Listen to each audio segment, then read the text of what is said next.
صفحہ نمبر 147، آیت نمبر 91، سورۃ الاعراف۔ اعوذ باللہ من الشیطان الرجیم، بسم اللہ الرحمن الرحیم۔ فأخذتهم الرجفة فأصبحوا في دارهم جاثمين۔ اللہ تبارک و تعالی فرماتے ہیں فَأَخَذَتْهُمُ الرَّجْفَةُ،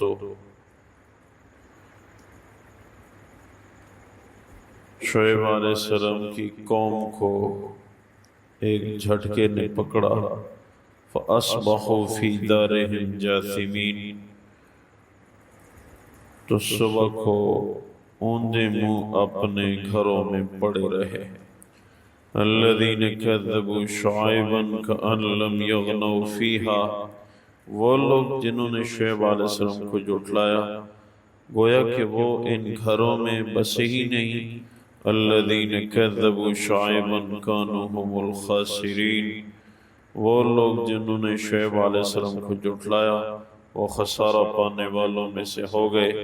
وَتَوَلَّى عَنْهُمْ، شعیب علیہ السلام نے ان سے منہ موڑا۔ وَقَالَ يَا قَوْمِ لَقَدْ أَبْلَغْتُكُمْ رِسَالَاتِ رَبِّي، عرض کرنے لگے، فرمانے لگے، اے میری قوم، میں تمہیں اپنے رب کی رسالت کا پیغام پہنچا چکا ہوں۔ وَنَصَحْتُ لَكُمْ، اور میں نے تمہیں نصیحت کی۔ فَكَيْفَ آسَىٰ عَلَىٰ قَوْمٍ كَافِرِينَ، میں کیوں افسوس کروں ایسی قوم پہ جو کہ کفر کرنے والی ہو۔ اللہ تبارک و تعالی ان آیات مبارکہ میں شعیب علیہ السلام کی قوم کی ہلاکت کا تذکرہ فرماتے ہیں۔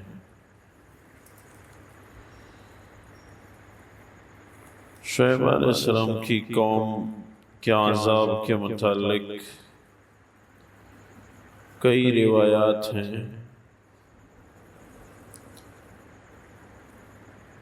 19ویں پارے میں اسی قوم کے متعلق ارشاد ہے کہ ان کو ایک سائے نے ہلاک کر دیا،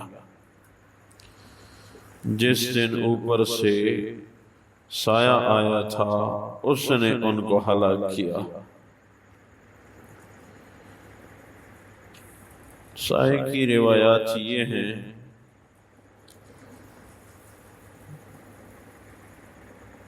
کہ ان پہ سخت گرمی طاری کی گئی، یہاں تک کہ ان کا دم گھٹنے لگا، باہر سے بھاگ کے تہخانوں میں چلے جاتے، وہاں اس سے بھی بڑھ کے گرمی ہوتی تھی، پھر باہر نکل آتے، وہاں بھی گرمی، یہاں تک کہ بھاگ کے اپنی بستیوں سے نکل کے کھلے میدانوں میں جمع ہو گئے۔ اوپر سے بادل آئے، ان کے اوپر سایہ ہونے لگا، یہ خوش ہونے لگے کہ گرمی ختم ہو رہی ہے، مگر ان بادلوں سے ان کے اوپر آگ برسنے لگی، جس کی وجہ سے روایات میں یہاں تک بھی ذکر ہے ٹڈیوں کی طرح اس عذاب نے ان کو بھنوا دیا۔ اور ایک روایت یہ بھی ہے کہ جب ان پہ سخت گرمی طاری کی گئی تو یہ آبادیوں سے نکل کے کھلے میدانوں میں بھاگ پڑے۔ ایک آدمی نے دیکھا کہ سامنے کچھ فاصلے پہ ایک پہاڑ ہے اور سرسبز و شاداب نظر آ رہا ہے اور اس کے تہہ میں چشمے ہیں، اس کی طرف سب لوگ بھاگ گئے۔ وہاں پہ جب پہنچے تو پہاڑ کے سائے میں گئے، وہاں ان پہ عذاب آیا اور ہلاک ہو گئے۔ تو سائے والے عذاب سے مراد یہ واقعہ ہے۔ اور ایک روایت یہ بھی ہے کہ جبریل امین نے ان پہ چیخ ماری، جس کی وجہ سے ان کے کلیجے پھٹ گئے اور ہلاک ہو گئے۔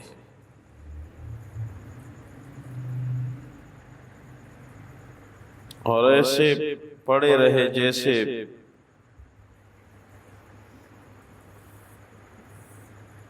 اپنی بستیوں میں گویا کہ یہ بسیں ہی نہیں ہیں، ایسی خالی بستیاں۔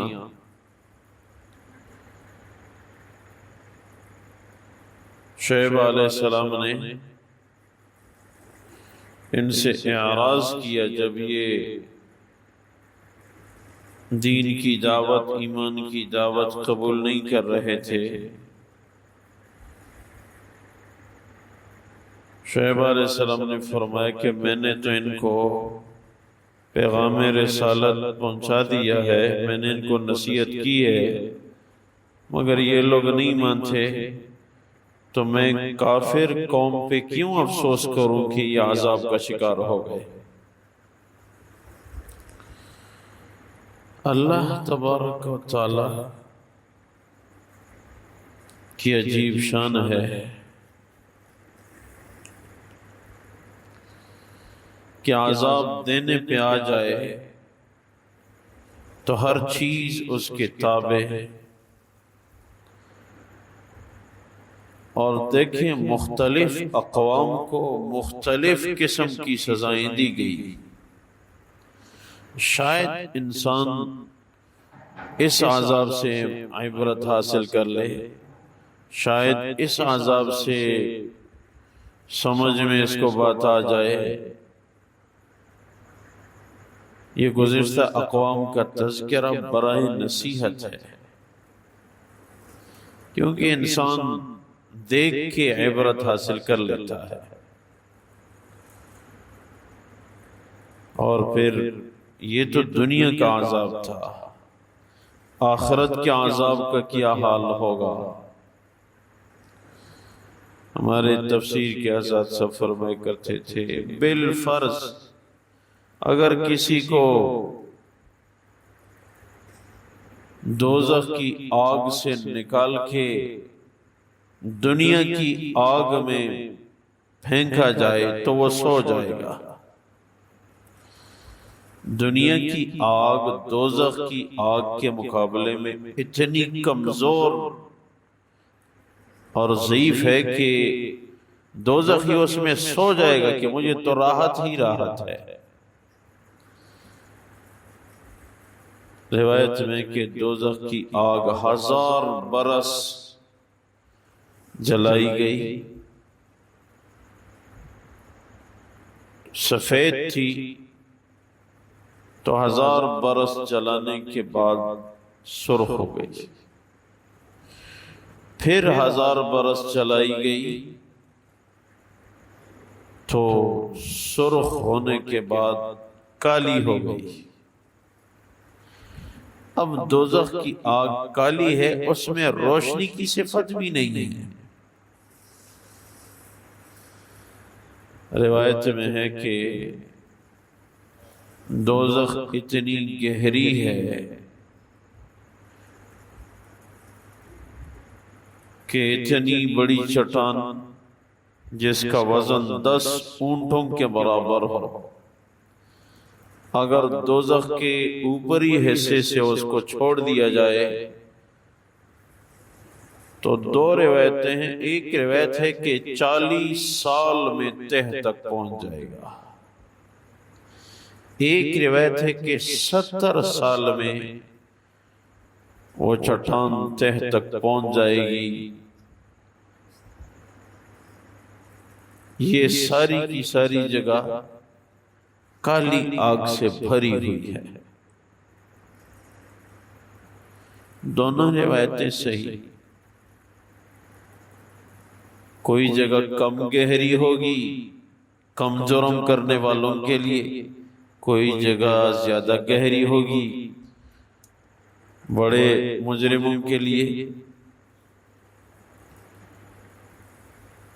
بس دنیا میں موقع ہے نیک اعمال اور دعائیں۔ حدیث میں ہے کہ جو آدمی صبح شام 3 دفعہ اللہم اجرنی من النار، اللہم اجرنا من النار پڑھتا رہے، دوزخ کہتی ہے یا اللہ اس بندے کو مجھ سے دور رکھ۔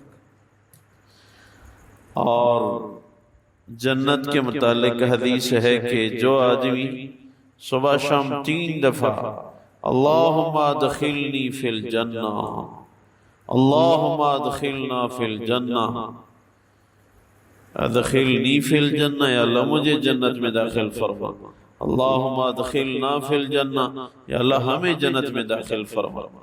دعا ہمیشہ جمع کی صیغے کے ساتھ ہو، یا اللہ ہم سب کو جنت میں داخل فرما۔ وہ تو وحدہ لا شریک ہے، اس کے ساتھ کوئی اس نظام میں شریک نہیں ہے، وہ کر سکتے ہیں۔ تو جو آدمی 3 دفعہ صبح شام یہ دعا مانگتا ہے تو حدیث میں ہے کہ جنت کہتی ہے اللہ اس کو میرے ہاں لے آ۔ یہ چھوٹی چھوٹی دعائیں حدیث میں ثابت ہیں، مگر اس کی بڑی برکت ہوتی ہے۔ معمولات میں کچھ دعائیں بھی ہوں، کچھ نہ کچھ روزانہ کے معمولات ہوں، اس کی بڑی برکت ہوتی ہے۔ حدیث میں کہ جو آدمی کوئی نفلی عمل کرتا ہے تو اللہ تبارک و تعالی انتظار میں ہوتے ہیں کہ اب میرا بندہ آئے گا اور یہ عمل کرے گا جو روزانہ کرتا ہے۔ نیک عمل چاہے بہت کم کیوں نہ ہو لیکن ہو روزانہ، اس کی بڑی برکت ہوتی ہے۔ اور یہی چھوٹے چھوٹے اعمال اللہ کی رضا کا ذریعہ بن کے انسان دوزخ سے نجات پا لیتا ہے۔ تو شعیب علیہ السلام کی قوم کی ہلاکت کا تذکرہ ان آیات مبارکہ میں اور آئے فَأَخَذَتْهُمُ الرَّجْفَةُ فَأَصْبَحُوا فِي دَارِهِمْ جَاثِمِينَ۔ شعیب علیہ السلام کی قوم کو ایک جھٹکے نے پکڑا تو صبح کو اوندے منہ اپنے گھروں میں پڑے رہے۔ الذین کذبوا شعیبا کأن لم یغنوا فیہا، وہ لوگ جنہوں نے شعیب علیہ السلام کو جھٹلایا گویا کہ وہ ان گھروں میں کبھی بسے ہی نہیں تھے۔ الذین کذبوا شعیبا کانوا هم الخاسرین، وہ لوگ جنہوں نے شعیب علیہ السلام کو جھٹلایا وہ خسارہ پانے والوں میں سے ہو گئے۔ وتولی عنہم، شعیب علیہ السلام نے ان سے منہ موڑا۔ وقال یا قوم لقد ابلغتکم رسالات ربی، فرمایا اے میری قوم میں نے اپنے رب کی رسالت کا پیغام تمہیں پہنچا دیا ہے۔ وَنَصَحْتُ لَكُمْ، میں نے تمہیں نصیحت کی۔ فَكَيْفَ آسَى عَلَى قَوْمٍ كَافِرِينَ، تو کیوں میں کافر قوم کی ہلاکت پہ افسوس کروں۔ اللہ اپنی بارگاہ میں قبول فرمائے۔ کچھ لمحے اللہ کے مبارک نام کا ذکر۔ حدیث میں ذکر ہے کہ اللہ تبارک و تعالی فرماتے ہیں کہ میرے بندے جب دوسرے لوگوں کے سامنے میرا تذکرہ کرتے ہیں، مجھے یاد کرتے ہیں، تو میں فرشتوں کے سامنے ان کو یاد کرتا ہوں۔ تو اس دیان کے ساتھ کہ معبود برحق صرف اللہ ہے، اس کے سوا کوئی نہیں، اور ساتھ اللہ اللہ کا ذکر کرتے ہوئے رازق بھی اللہ، خالق بھی اللہ، کروڑوں نعمتیں مجھے اللہ نے دی، اس نے مجھ پہ احسان کیا، اس تصور کے ساتھ ذکر ہو تو بڑی برکت ہوتی ہے۔